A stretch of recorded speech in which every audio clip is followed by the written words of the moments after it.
What's up, nerds? Drea here. Not gonna lie, I'm struggling at the moment. I don't want to go into too much detail about what's going on with me, but to make a long story short, even though creativity is constantly flowing through me, it's literally in my blood, the energy is not. I must have written like 5 scripts at this point, and none of those will probably ever see the light of day. And that's mostly because at this point they've lost relevancy. Even the script for this video is actually repurposed from last month, where I completely finished it and never sat down to film. So, from the bottom of my heart, I am genuinely sorry to the people that watch my videos for seemingly abandoning not just this channel, but also my TikTok, my Instagram, and my Facebook page. I'm dealing with severe anxiety and depression right now. I'm working on getting into therapy, but so apparently is everyone in my town, so the waiting list is pretty long. I really want to be more consistent. I've got a fire lit under me for several reasons, but I can't make any promises. I won't make any promises, in fact. I don't want to lie to you guys again. Just know that I'm trying. This is really hard.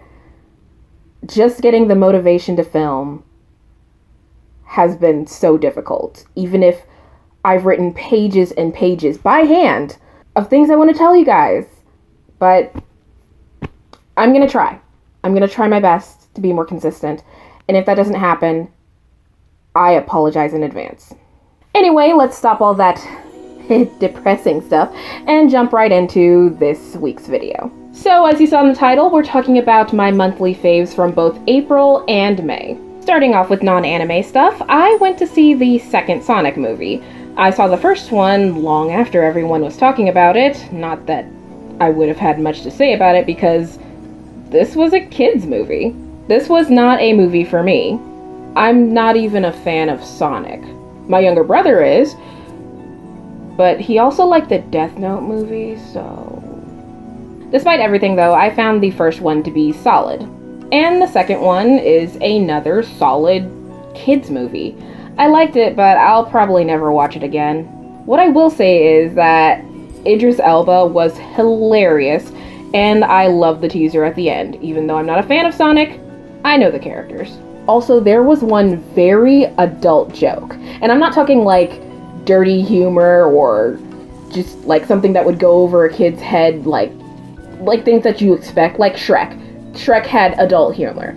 This is not that. This is a very specific choice that was put into the movie for seemingly no reason other than the adults in the audience. And if you've seen the movie and you are my age, I'm pretty sure you know.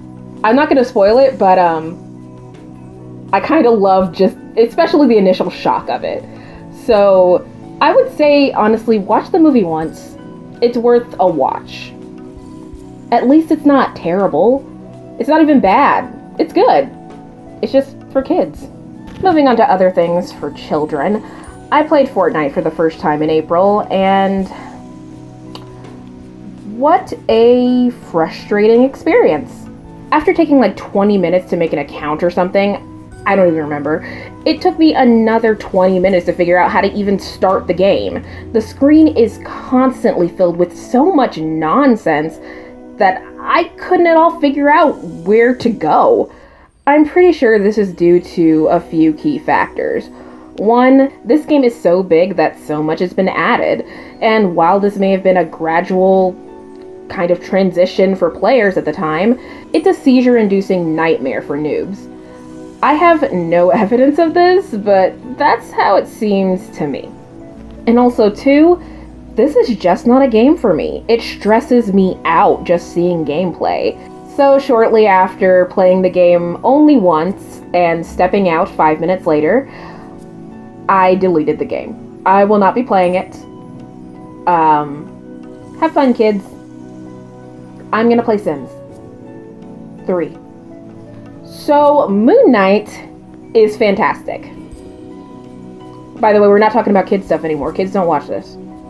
Did anyone really doubt it? Yes, I did.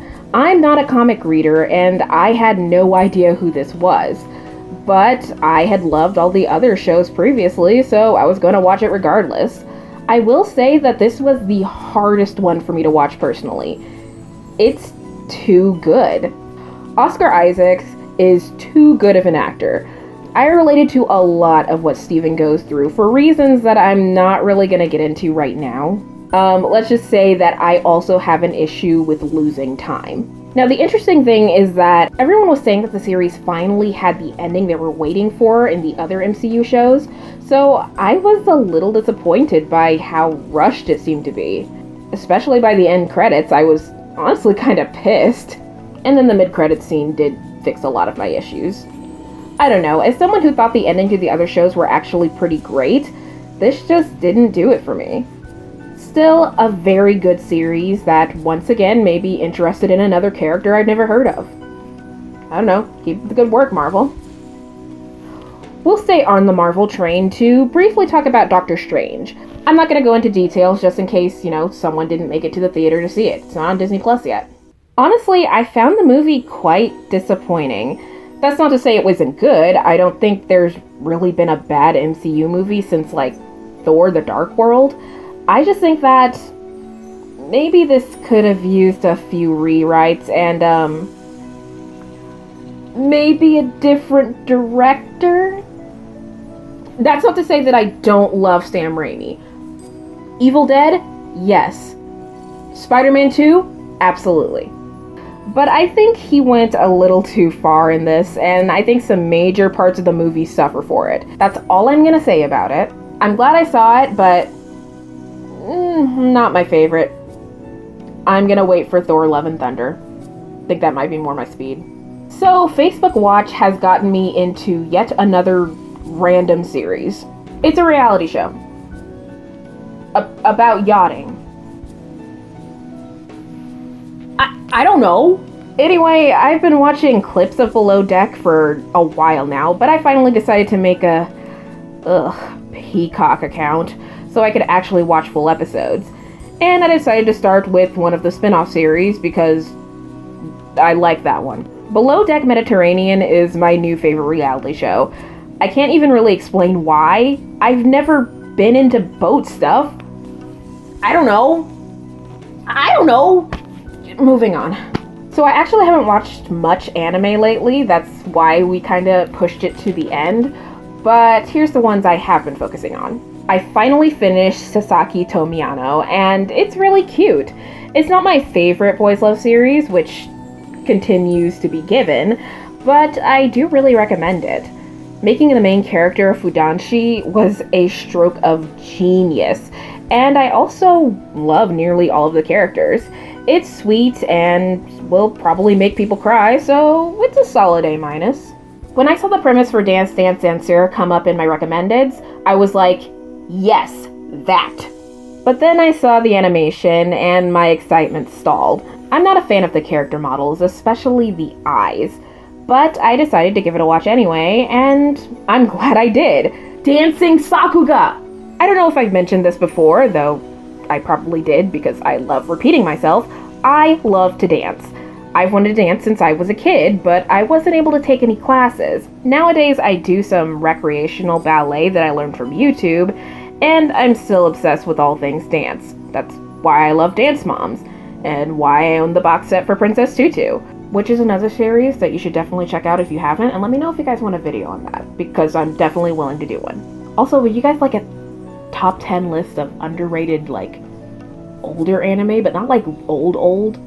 Not anime abandoned old, but I don't know, mid-2000s old? Would you like that? I don't know. Let me know in the comments. Also, just leave a comment. Dance Dance Dancer gets my heart pumping extra hard. The animation for the dancing is so good, so fluid. It brought me to tears. I really relate to the main character who wanted to dance but changed to martial arts for spoiler reasons. Which, full disclosure, I also never took a class in martial arts, but I did learn a lot of it, and I was kind of known as my friend's bodyguard when I was younger. I have since lost most of that, so I still gotta mean kick, I guess. Anyway, it still is super relatable. Also, though you could compare this to Princess Tutu on the premise, it's actually closer to something like Haikyuu in tone, or even maybe Free. Actually, it's probably closer to Kabuki Boo. If you haven't seen that, well, basically this is a sports anime minus the sport. Though dancing is kind of a sport, right? Depends on who you ask. I do really recommend giving this one a chance. Like, if you're like me and put off by the animation, like the character models, the rest of the show makes up for it. The characters are great. So there are 2 anime that I've only seen 1 episode of, but I'm pretty sure I can recommend them so far. The first one is called Aharen-san wa Hakarenai, and it's kind of a slice of life series, and I have a feeling that it's going to lean towards romance. It's really cute. It's about this guy who starts his first day of high school and wants to make some friends, even though he apparently has a scary face, but I think this might be a flaw in the animation because his face looks like everyone else's. But he decides he wants to be friends with the person next to him, but she doesn't seem to want to talk to him or acknowledge him at all. But the reality of it is, she's just super, super quiet. Relatable. That was me. She's just quiet and awkward and doesn't know how to talk to anybody, but he learns how to talk to her. And the first episode is really cute, so I'd say check it out. So the other series I started watching is Shikimori-san is Not Just a Cutie, and it's really, really good. I'm all for the pairing of tiny cinnamon roll and, like, I don't know, Dom. Am I allowed to say that? I don't know. But that's kind of what this is, but the girl is the dominant one in the relationship, and it's adorable. Even though she is shorter than him, it's cute. Their dynamic is really cute. Like, apparently he has very, very bad luck, and the series starts out with them already in a relationship, which is rare for slice of life. So I like it. I really like the first episode. It was very sweet. I do recommend this one so far. I think most people are recommending it. The animation's beautiful. Check it out. So the last series I'm going to talk about is an anime that has been widely discussed and pretty well loved and definitely lives up to all the hype. Spy Family was already on my watch list from the cute poster. No, really, that's kind of how I choose a lot of my anime. But when I saw that everyone was going nuts for it, I knew that it needed to be at the top of my list. And it was. This series is both sweet and absolutely hilarious. I don't even want to say anything else about it. It's a series that I think everyone could benefit from watching. Seriously, sometimes you just need a good laugh. Definitely check this one out. Also, people on Twitter really need to go outside. So that'll do it for today's video. Again, sorry I've been so inconsistent. That's probably not going to change anytime soon, but I'm going to try my best.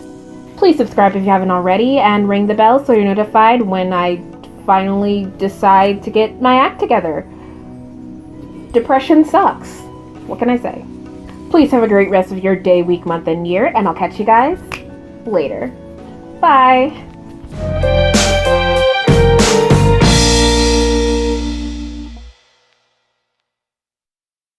I think there's a bird or something outside my window. That's distracting. And I'm already pretty distracted, oddly enough, by my choker. Yeah, this is the first time in a while for a lot of things. This is the first time I've filmed in over a month. And also, this is the first time I've worn makeup in like 2 weeks. It's weird. It's weird.